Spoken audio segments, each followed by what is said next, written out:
In this video, I will show you how to refund old Google Play purchases.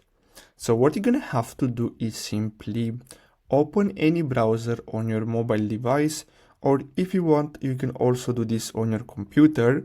So as you can see, I'm on my MacBook right now.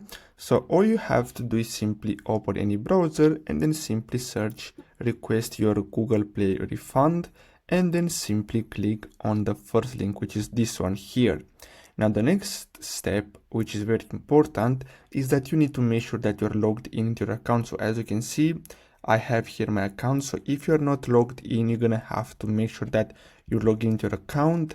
And then here, what you're gonna have to do is simply click on continue. And then you're gonna have, as you can see, confirm your account. So let's confirm this, or if you want, you can simply switch. And as you can see here, you're gonna find a list of your purchases. Now, as you can see, I don't have any purchases made on this account, so I can't actually select it. But if you find your purchases here, you're gonna have to simply select them and then simply click on continue. Now, after you do that, basically you're gonna be able to choose a reason for the refund, and after that, you're gonna make a request to Google to give your money back. And in a few days, 2 to 3 working days, you're gonna get your money back. So I really hope you found this video helpful. Don't forget to like and subscribe. Thanks for watching.